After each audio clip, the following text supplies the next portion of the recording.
roh ini atau yang tidak terdefinisi ya, disebut roh kebenaran, bahkan dikatakan dunia tidak menerima dia sebab dunia tidak melihat dia dan tidak mengenal dia. Sedangkan yang dimaksud oleh Al-Quran jelas-jelas Nabi Muhammad terlihat, mengenal juga, dunia juga menerima. Banyak teman-teman muslim kan di dunia ini. Oke. Nah, ditambah lagi di ayat yang berikutnya, tetapi penghibur yaitu Roh Kudus. Nah, ini kan sudah berbeda lagi, di mana orang Kristen mengatakan penghibur ini yaitu Roh Kudus. Tetapi dalam pengertian Muslim yang disebut Roh Kudus ini ya Jibril. Sama seperti peristiwa pada waktu bertemu Siti Maryam kan, yang dimaksud Rohul Kudus ketemu dengan Siti Maryam ini kan Jibril, malaikat Jibril. Dikatakan di dalam Yohanes 14:26, tetapi penghibur yaitu Roh Kudus yang akan diutus Bapa dalam namaku, dialah yang akan mengajarkan segala sesuatu kepadamu dan akan mengingatkan kamu tentang semua yang telah kukatakan kepadamu. Jadi di sini sudah beda konteks. Yang dimaksud oleh Al-Quran adalah menubutkan seseorang, tetapi yang dimaksud oleh Yohanes itu bukan seseorang. Karena dikatakan di sini penolong itu menyertai kamu selama-lamanya. Artinya dia hidup. Begitu. Jadi sudah clear di sini ya. Artinya ketika mencocokkan ya itu sudah berbeda konteks. Jadi nggak bisa kemudian dicocokkan, bahkan sangat kontra sekali. Yang satu fisik bentuknya manusia, yang satu bukan. Itu saja tanggapan saya, Bang Suma. Jadi baik. Saya rasa nggak perlu digabung-gabungkan lah begitu. Baik. Bukan menggabungkan. Agama Kristen ini adalah hasil upaya pembelokan pengajaran Nabi Isa. Bukan menggabungkan. Kristen ini, agama Anda itu adalah agama yang dihasilkan dari hasil tipu daya. Itu dulu. Sekarang Anda membawa data Yohanes 14 nomor 26. Coba kita cari benang merah keakuratan pengakuan ini. Apa dikatakan oleh Yesus? Katanya, seorang tetapi penghibur yaitu Roh Kudus yang akan diutus oleh Bapa dalam namaku. Dialah yang akan mengajarkan segala sesuatu. Ini aja Kristen udah keok di sini. Keok Kristen di sini. Ini mencret tepung kalau saya tanya orang Kristen di sini. Benarkah Roh Kudus itu bekerja kepada orang Kristen dengan mengajarkan segala sesuatu? Kalau saya tanya orang Kristen, Roh Kudus mau mengajarkan batasan menikahi wanita itu usia berapa? Mencret. Kalau saya tanya bagaimana hukum waris di dalam agama Kristen menurut Roh Kudus, kalau Anda di NT apa? Mencret. Jangan kemudian Anda percaya diri dengan mengatakan sudah dia tidak. Kristen agama yang dihasilkan dari pembelokan ajaran Nabi kami Isa alaihissalam. Itu yang betul. Itu satu. Yang kedua, tetapi penghibur yaitu Roh Kudus yang akan datang diutus oleh Bapa dalam namaku, dialah yang akan mengajarkan segala sesuatu kepadamu dan akan mengingatkan kamu akan semua yang telah kukatakan kepadamu. Subhanallah. Nabi Isa alaihissalam di dalam Al-Quran mengajarkan menyembah hanya kepada Tuhan yang satu, mengajarkan sunat, mengajarkan ini dan itu, mengajarkan ini dan itu. Ajaran yang muncul di Al-Quran dengan ajaran yang ada pada Yesus sama. Tapi ajaran yang ada pada Yesus dan ajaran yang ada pada Kristen hari ini tidak sama. Ayo, dia akan mengingatkan apa yang telah kukatakan kepadamu. Di mana Yesus pernah mengatakan sembahlah aku? Tak ada. Tapi Paulus mengajarkan menyembah kepada Yesus. Yesus mengatakan, Nabi Isa mengatakan, "Maqultu lahum illa ma amartani bi ani abudullah rabbi wa rabbakum." Pernah enggak Paulus mengajarkan bahwa Yesus itu menyembah kepada Bapa? Pernah nggak Paulus mengajarkan, wahai orang-orang Kristen, sembahlah kepada Bapa sebagaimana Yesus mengajarkan kepada kaumnya, sembahlah Bapa Tuhanku dan Tuhanmu? Tak pernah. Padahal Yesus mengatakan di dalam kitab Saudara, Maria, jangan kau sentuh aku, tapi pergilah kepada saudara-saudaraku, katakan kepada mereka, aku akan pergi kepada Tuhanku dan Tuhanmu. Bahkan Yohanes 4 nomor 22, kamu menyembah apa yang kamu tidak kenal, aku dan muridku menyembah apa yang kami kenal. Jelas itu diterangkan oleh Al-Quran. Yohanes 12 nomor 49, apa yang diterangkan oleh Yesus di sana? Aku tidak berkata-kata dari diriku sendiri. Al-Quran mengatakan, qala subhanaka ma yakunu li an aqula ma laysa li bihaqqa. Sedangkan Yesus mengajarkan apa? Paulus mengajarkan apa? Yesus itu adalah Bapa itu sendiri. Yesus itu, dia adalah yang datang sebagai manusia yang tadinya adalah Tuhan itu sendiri. Di mana tertulis? Filipi 2 nomor 6, Kolose 2 dan seterusnya.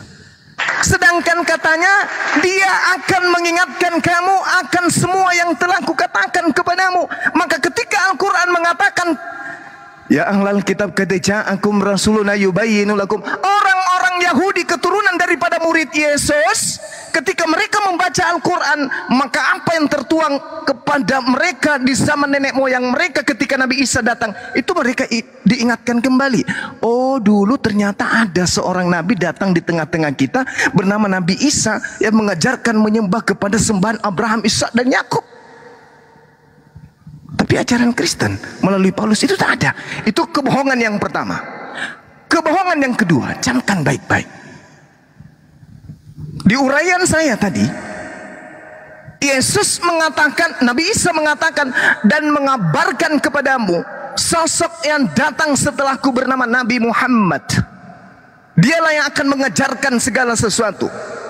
Mana dalilnya? Di dalam Al-Maidah yang tadi, kitab yang mengajarkan kepada keselamatan. Dengan kitab itu jugalah akan membimbing manusia kepada jalan yang lurus. Artinya apa? Ketika Yesus mengatakan bahwasanya roh kebenaran yang datang setelah dia, bukan dia sendiri. Sedangkan yang datang kepada Kristen, menurut Paulus, yang datang kepada Paulus itu adalah Yesus itu sendiri. Kebohongan kedua, aku akan pergi, sebab kalau aku tidak pergi, roh kebenaran itu tidak datang. Saudara mengatakan roh itu bukan manusia, maka tidak bisa roh kebenaran yang datang manusia. Tetapi roh kebenaran itu yang datang adalah siapa?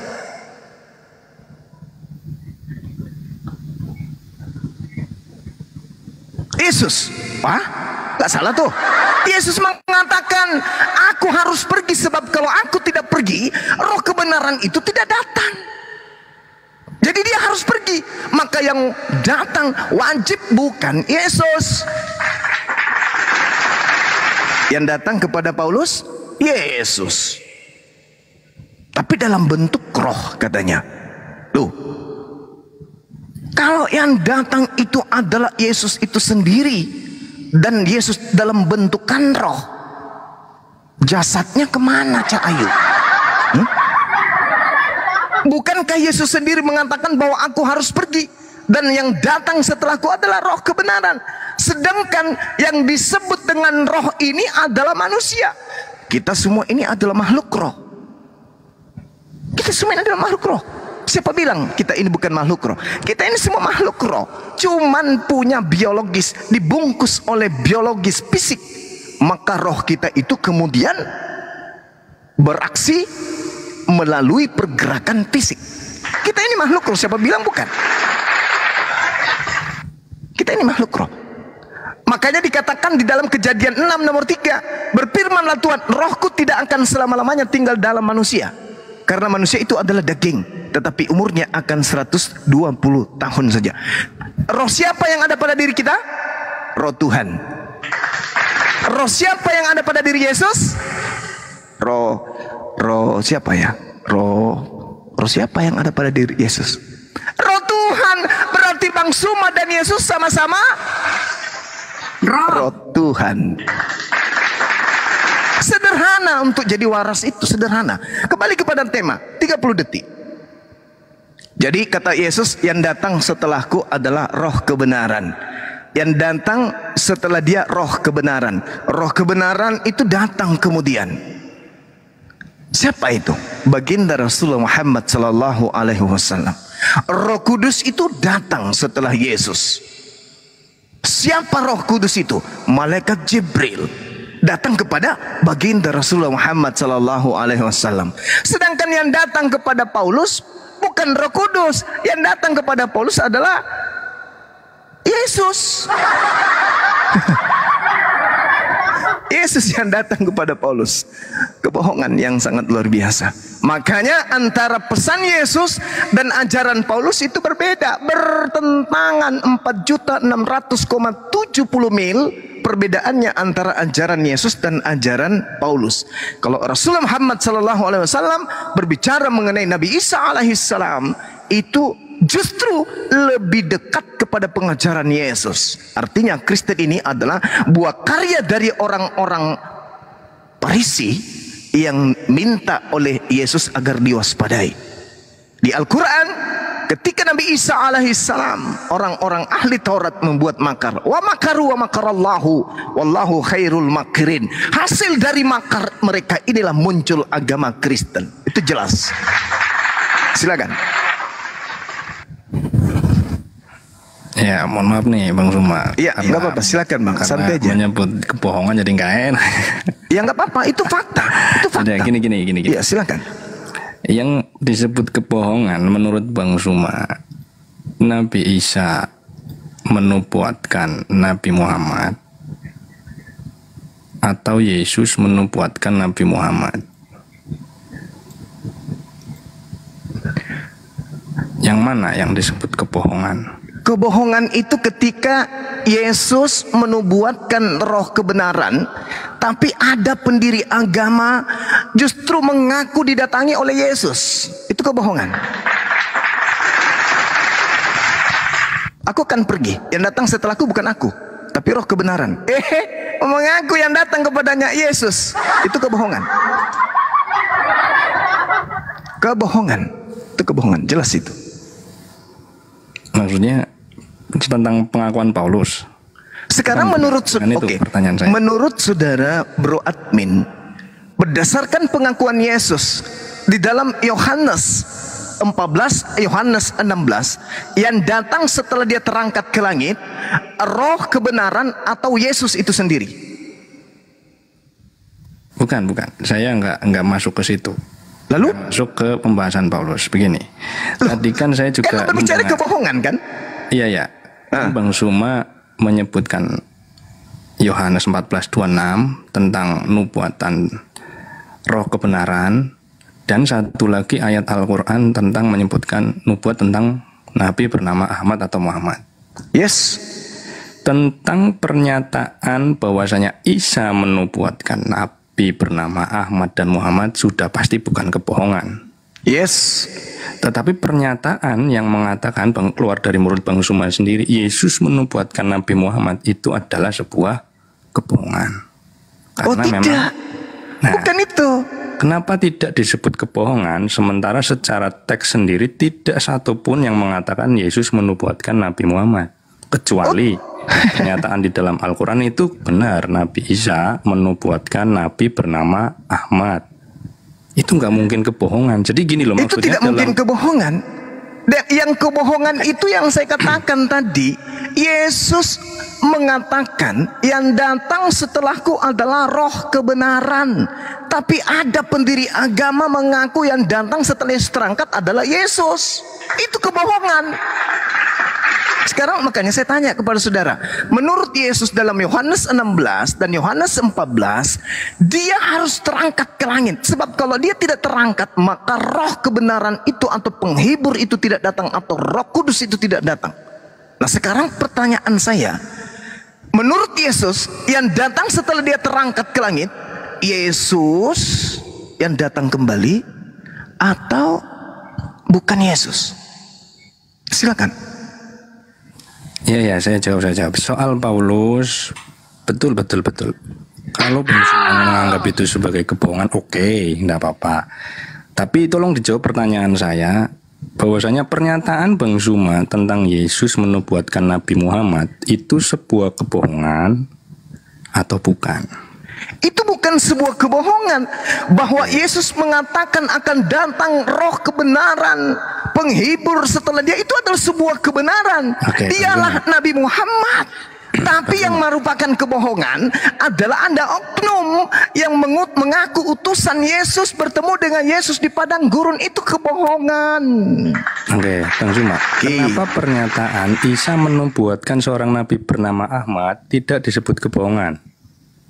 Loh, karena faktanya memang yang datang setelahnya adalah Nabi Muhammad. Fakta itu. Karena ada ayat tertulis demikian, betul? Oke, nah sekarang kenapa Paulus mengaku yang datang kepadanya adalah Yesus, sementara Yesus menubuatkan yang datang setelah dia bukan Yesus? Iya Bang Suma, soal Paulus tadi saya sudah jawab. Boleh Bang Suma menganggap itu suatu kebohongan, silakan. Ya sudah. Berarti kalau itu kebohongan, berarti yang benar menurut Yesus yang datang setelah dia adalah Nabi Muhammad. Selesai perkara kan? Ya, sudah selesai perkara Paulus, sudah selesai ya. Sekarang perkara pernyataan Bang Suma yang dari tadi mengatakan Yesus menubuatkan Nabi Muhammad. Iya. Itu kebohongan atau kebenaran? Bukan, itu kebenaran. Itu kebenaran. Buktinya apa? Buktinya yang datang setelah Yesus itu bukan Yesus. Itu bukti dulu, bukti pertama itu. Yang datang setelah Yesus itu bukan Yesus. Bukti yang menguatkan, kita lihat sebelum lari ke Nabi Muhammad, bukti yang menguatkan Matius 24. Pada waktu jika orang berkata kepadamu, lihat ada Yesus di sini atau Yesus di sana, jangan kau percaya, sebab Mesias dan nabi palsu akan muncul. Mereka mengadakan tanda-tanda, dahsyat, mukjizat sehingga kemungkinan orang-orang pilihan pun akan tertipu. Camkanlah, aku sudah mengatakan terlebih dahulu. Jadi apabila ada orang berkata kepadamu, lihat ada Yesus di padang gurun, jangan kau pergi ke situ. Atau lihat ada Yesus di dalam bilik, jangan kau percaya.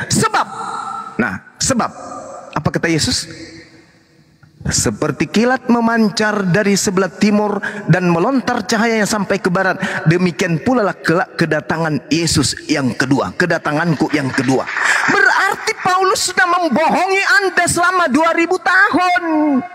Karena Yesus datang nanti ditandai cahaya bersinar dari timur sampai ke barat, dan itu diajarkan oleh roh kebenaran menurut Al-Quran bahwa Nabi Isa nanti datang sebagai tanda kedatangan hari kiamat di akhir zaman. Berarti Yesus pesan yang datang setelahku itu, sebelum datang kedatanganku yang terakhir, ada sosok penolong, ada sosok penghibur, bukan aku. Kalau yang datang setelah aku adalah aku, lalu kemudian aku lagi nanti yang datang ke akhir zaman, berarti kedatanganku yang di akhir zaman itu adalah kedatangan yang ketiga. Kedatangan keduaku kepada penyesat. Padahal dia berpesan, camkanlah, aku sudah mengatakan terlebih dahulu, apabila ada orang berkata, lihat ada Yesus di padang gurun, jangan kau pergi ke situ. Lihat ada Yesus dalam bilik, jangan kau percaya. Sebab kedatanganku yang kedua ditandai dengan kilat memancar dari sebelah timur, terlontar cahayanya sampai ke barat. Demikian pula kedatangan anak manusia untuk yang kedua.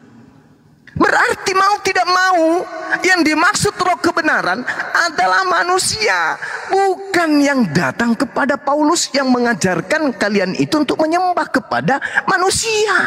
Bukan. Justru Yesus mengatakan jangan kau percaya, sebab kedatanganku nanti itu ditandai oleh cahaya. Berarti yang datang setelah Yesus roh kebenaran yang adalah Nabi Muhammad sallallahu alaihi wasallam. Itu jawabannya. Mana kebohongannya? Oke, Bang Suma, saya kembali ke topik ini ya, topik pertama yang tadi Bang Suma sampaikan. Dan soal Paulus, oke, saya ikutin saja. Maksudnya kalau Bang Suma bilang Paulus berbohong atau apa, ya enggak apa-apa. Itu kan sudut pandangnya Bang Suma. Saya tetap kembali ke pernyataan Bang Suma. Begini, Nabi Isa menubuatkan seorang nabi bernama Ahmad itu adalah kebenaran. Apa buktinya? Ayat Al-Quran. Misalnya di tadi Asyaf ayat 6. Ya, pernyataan Bang Zuma yang berikutnya, Yesus menubuatkan Nabi Muhammad, itu dianggap sebuah kebenaran atau kebohongan? Jika kebenaran, apa buktinya? Buktinya, Yesus tidak pernah datang. Yang datang adalah roh kebenaran. Roh kebenaran ayatnya sudah kutunjukkan. Kalau Anda mengatakan bahwasanya yang dimaksud dengan roh itu adalah harus roh, Anda keliru. Kenapa? Karena yang dimaksud dengan roh kebenaran itu adalah nabi. Mana buktinya? 1 Yohanes 1 nomor 1. Itu dulu. Lalu bukti yang paling akurat kemudian adalah Nehemia 10. Coba kita lihat di dalam Nehemia 10 tuh, bahwa yang dimaksud dengan roh kebenaran itu adalah nabi. Di dalam Nehemia 9, Nehemia 9 nomor 10 dikatakan begini. Bertahun-tahun lamanya engkau melanjutkan sabarmu terhadap mereka. Dengan rohmu engkau memperingatkan mereka, yaitu dengan perantaraan para nabimu.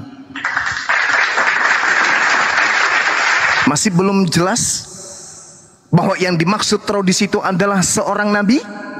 Saya ulang, Nehemia 9 nomor 30. Namun bertahun-tahun lamanya engkau melanjutkan sabarmu terhadap mereka. Dengan rohmu engkau memperingatkan mereka, yaitu dengan perantaraan para nabimu.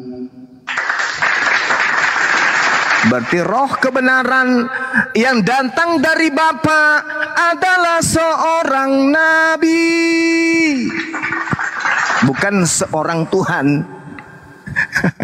Seperti yang Anda imani dari Bapak Paulus si pembinasa keji itu.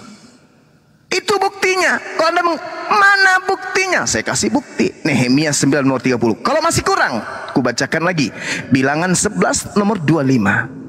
Lalu turunlah Tuhan dalam awan dan berbicara kepada Nabi Musa. Kemudian diambilnya sebagian dari roh yang ada pada Musa. Ketika roh itu yang ada pada Musa diambil sebagian, lalu ditaruh di atas ke-70 orang-orang itu. Ketika roh yang diambil dari Musa itu hinggap pada mereka, maka kepenuhanlah mereka seperti seorang nabi. Jadi ketika roh Musa, roh Tuhan yang ada pada diri Musa diambil sebagian, diletakkan kepada Harun, maka Harun terlihat seperti nabi. Kenapa? Karena roh Tuhan ada pada dirinya. Sedangkan roh Tuhan itu adalah roh kebenaran. Pengakuan Musa di dalam Bilangan 11 nomor 29. Camkan, Anda baca sendiri. Tetapi Musa berkata, apakah engkau begitu giat mendukung diriku? Kalau seluruh umat Tuhan menjadi nabi disebabkan karena Tuhan memberi rohnya hinggap kepada mereka, maka semua orang akan menjadi nabi. Berarti roh kebenaran yang dimaksud ini sama dengan nabi. Terakhir, Anda baca Yohanes 3 nomor 34. Orang yang diberi tugas untuk menyampaikan firman, maka Tuhan kemudian memberikan rohnya di atasnya dengan tidak terhingga. Kenapa? Karena mereka semua adalah diperintahkan untuk menyampaikan firman Tuhan. Firman Tuhan cakupannya adalah kebenaran. Yohanes 3 nomor 34. Sebab siapapun, kata Yesus, yang diutus oleh Allah, dialah yang menyampaikan firman Allah. Karena Allah mengaruniakan rohnya dengan tidak terbatas terhadapnya. Jelas. Jadi seorang nabi kepadanya roh kebenaran. Ketika seorang nabi itu datang roh Tuhan, seorang manusia datang roh Tuhan kepadanya, maka orang tersebut menjadi nabi. Maka yang datang setelah Yesus jelas nabi, sebab di situ ada roh kebenaran. Kalau berbicara mengenai roh kebenaran, berarti itu roh dari Tuhan. Berbicara dengan roh kebenaran yang hinggap kepada manusia, maka otomatis orang itu akan menjadi seorang nabi. Ingat yang saya katakan tadi, 1 Yohanes 4 nomor 1. Apa yang tertulis di sana? Kubacakan kepada saudara. Saudara-saudaraku yang kekasih, janganlah percaya kepada setiap roh, tetapi ujilah roh-roh itu, apakah dia berasal dari Allah atau bukan. Sebab banyak suara noise yang tidak tahu diri. Sebab banyak nabi-nabi palsu yang akan muncul dan pergi ke seluruh dunia. Demikianlah kita mengenal roh Elohim. Setiap roh yang mengaku bahwa Yesus Kristus telah datang sebagai manusia berasal dari Allah. Tapi roh yang mengaku bahwa Yesus itu adalah Tuhan, itu berasal dari roh apa? Jadi jelas yang dimaksud roh kebenaran itu nabi. Berarti yang datang setelah Yesus adalah Nabi Muhammad, bukan Yesus yang datang setelah Yesus. Kalau Yesus yang datang setelah Yesus, Yesus tidak usah pergi. Coba Anda baca pelan Yohanes 16 nomor 7. Adalah benar yang engkau katakan, adalah lebih baik jikalau aku pergi. Sebab kalau aku tidak pergi, roh kebenaran itu tidak akan datang. Loh, kalau roh kebenaran itu adalah Yesus itu sendiri, ngapain repot-repot dia pergi? Gak usah kamu pergi Yesus, hidup aja sampai hari ini. Udah 2000 tahun usiamu hidup di dunia, merantau ke sana kemari mengajarkan kebenaran kalau kau itu Tuhan. Tapi tidak, dia mengatakan dalam Yohanes 16 nomor 7, adalah lebih baik jika aku pergi sebagaimana yang engkau katakan. Sebab kalau aku tidak pergi, maka roh kebenaran itu tidak akan datang kepadamu. Berarti yang datang setelah Yesus menurut Al-Quran dan menurut Bible Anda itu adalah seorang nabi, bukan roh yang masuk ke setiap orang Kristen lalu kemudian kesurupan di gereja. Bukan itu. Oke, makanya ajaran Paulus itu bertentangan dengan ajaran Yesus. Kenapa? Karena yang datang kepada Paulus itu roh jahat. Apa buktinya yang datang kepada Paulus itu roh jahat? Baca Kisah Para Rasul 22. Ketika kemudian Paulus mendengarkan, siapakah engkau Tuhan? Akulah Yesus yang kau aniaya. Padahal itu bukan Yesus, itu iblis. Apa buktinya dia iblis? Karena setelah Paulus mendengarkan itu, Paulus tiba-tiba buta. Tanda-tanda orang kerasukan roh jahat atau roh iblis buta. Baca pengakuan Yesus di dalam Matius 12 nomor 22. Tanda-tanda orang kerasukan roh jahat adalah buta. Fakta toh?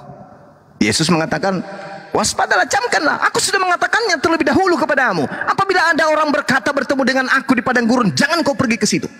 Apabila ada orang berkata bertemu dengan aku dalam bilik, tai meong, atau sel penjara, atau kamar rahasia, atau bilik rahasia, jangan kau percaya. Sebab kedatanganku nanti ditandai dengan kilat yang menyambar dari timur sampai ke barat. Demikianlah kedatanganku untuk yang kedua kalinya. Berarti kalau ada yang ngaku-ngaku bertemu dengan Yesus, mau di padang gurun, mau dalam bilik, mau ketika dia salat tahajud, mau ketika dia umroh, itu semua kata Yesus, jangan kau percaya, karena kedatanganku nanti yang kedua itu terakhir setelah matahari ingin diterbitkan dari barat sampai ke timur.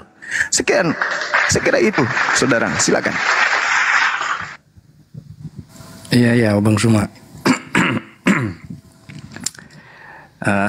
Mohon maaf nih, aku kembali lagi ya. Iya, nggak apa-apa. Silakan. Di dalam pandangan orang Kristen kita tetap berpegang ya Yohanes 14:26, tetapi penghibur yaitu Roh Kudus. Jadi penghibur di sini yang dimaksud adalah Roh Kudus yang dimaksud oleh Yesus dalam catatan Yohanes 14:26. Ya, dan saya tetap tadi terima kasih tentang ayat-ayat yang lain yang disebutkan. Jadi bukan